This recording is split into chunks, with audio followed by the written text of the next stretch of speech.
The former Johannesburg Mayor, Dr Mpho Phalatse, has held a briefing on what she calls the unjustified obstruction of the good work done by the multi-party government under her leadership. Phalatse is challenging her ousting in a motion of no confidence. Mbali Thethani is following that story for us, and she joins us. Mbali, I know you're going to speak to the former mayor in a moment.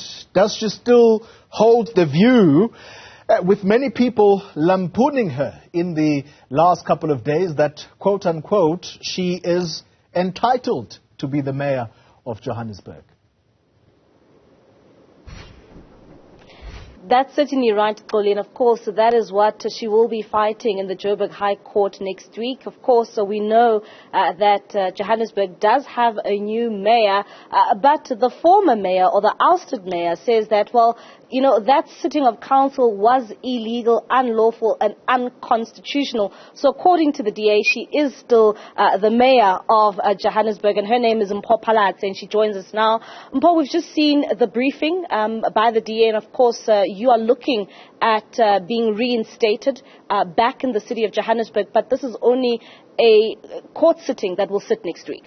Yes, absolutely. We have a date now, the 18th of October. We will be in court, and we will be asking the court to declare that meeting of the 30th of September unlawful, unconstitutional, invalid, including the programming meeting of the 29th of September, the motion that was tabled to be declared unlawful also, the election of the mayor as well, any decision that this illegal administration is taking to be set aside and to be declared illegal, unlawful, unconstitutional as well. So that's what we will be taking to the courts, and we will be asking for a cost order on Councillor Colleen Makubele.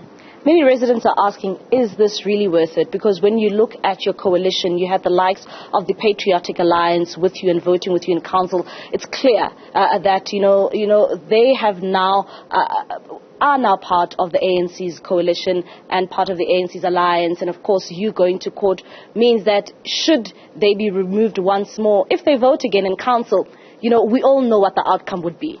You'll recall that when we started with this coalition, the PA was actually never part of it. We were in a minority government initially, and we brought on other parties, and then we added the Patriotic Alliance just to strengthen our numbers, to give us stability. At least that's what we thought we were doing.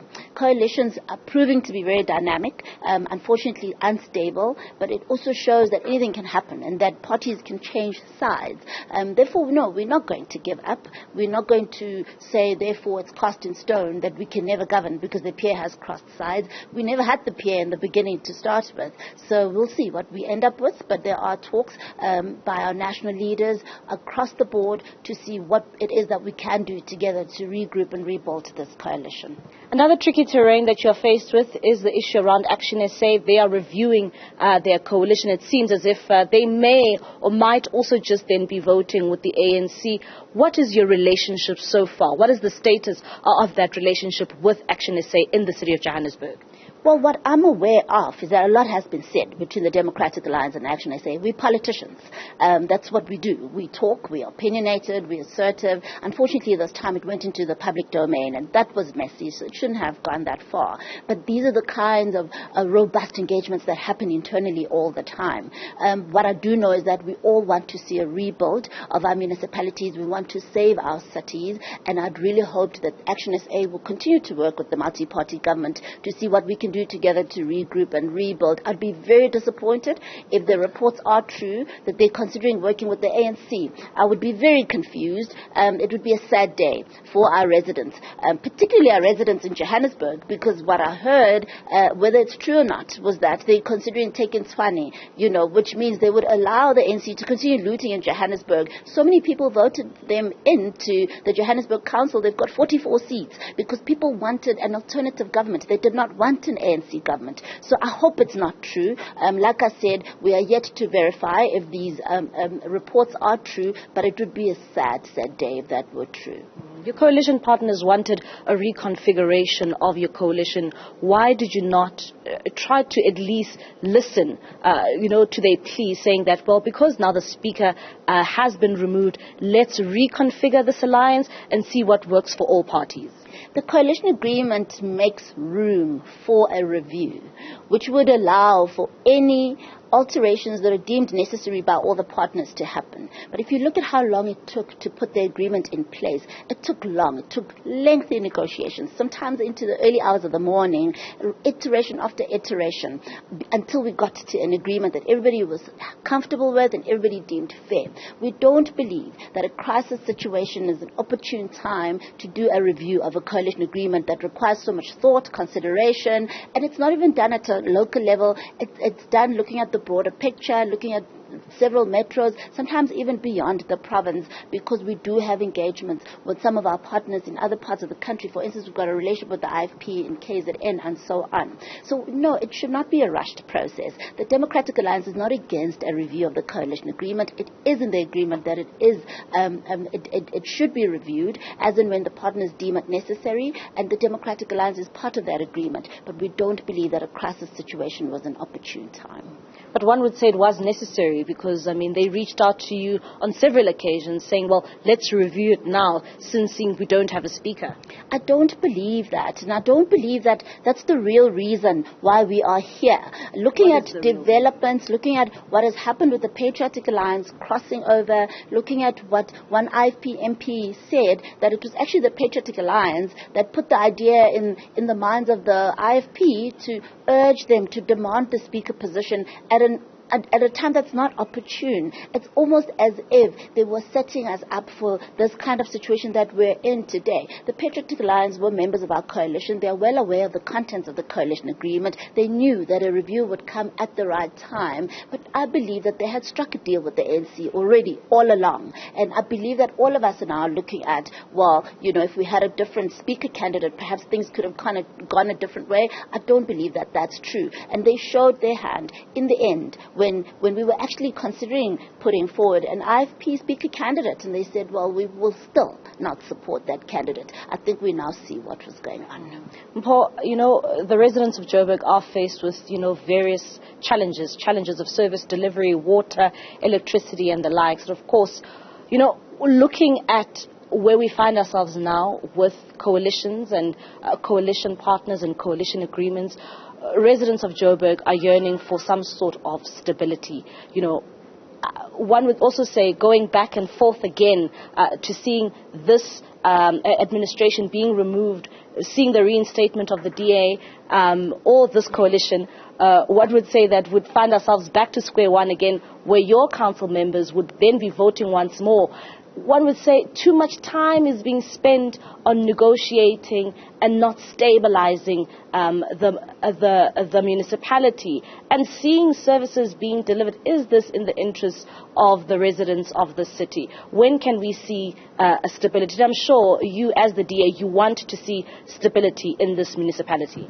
I think it's a false dichotomy that negotiating and stabilizing the municipality are two different things. Actually, you can't stabilize the municipality in a hung council without negotiations. We have to negotiate. We have to find partners that we can work with. We have to get the numbers on our side so that we can stabilize the city. Now, I'll tell you what our residents want, and I campaigned through the length and breadth of the city. Our residents want growth. They want a government they can trust. They want a government that's for them, that's not going to loot, that's not corrupt, that knows how to govern, where there'll be no maladministration, no fraud. You heard the reports of the various MMCs today, the kind of rot and the kind of fraud, corruption, maladministration that happens under an ANC government. That our residents do not want. And it's for that reason that we are standing today and fighting for our 6 million residents. They deserve this fight. And we will put it up. And we will not give up. We will fight and fight and fight. We live in the city. We too are affected. Our lived experiences also dictate that we stand up and we continue with this fight.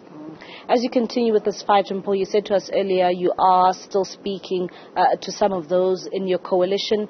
I'm sure you're also trying to speak to other parties. Are you speaking to the likes of the EFF? Well, our national leaders are having those discussions around who exactly we can approach for a stronger, more stable coalition. It's still early days now. At a local level, it will filter down to us. As I've explained, our coalition has national structures as well as local structures, and I think it's important to allow national leadership to consider what will work for us, what will work in the interest of our residents, and that is our leadership across the various political parties. parties. One of the issues that your coalition partners had also raised is that, the issues in the city of Johannesburg are being negotiated at a national level, and shouldn't it be left to those at the regional level to sort out their own problems? There are so many codependencies, and I think that's what people need to understand. And I alluded to the fact that with the IFP, for instance, we've got a relationship in KZN, and there would be many such instances where, throughout the country we are governing with various other political parties. So it's not wise to limit negotiations to a local level, because what we do at a local level might have an effect on other parts of the country, and it's always important to have the bigger picture in mind. We also remember preparing for 2024, where we'll be going into our general elections. We'll be looking at provinces and we're looking at the national landscape, and the idea is that whatever that we form now will usher us into those elections, and that we will be able to have stable coalitions at provincial level across the country, and as well as at a national level. So no, it's not wise to only focus on the local picture, because we need to think wider, we need to think further than now. We need to think 2024 and what the future of our country will look like. All right, thank you very much. Of course, that is Mpho Phalatse, the former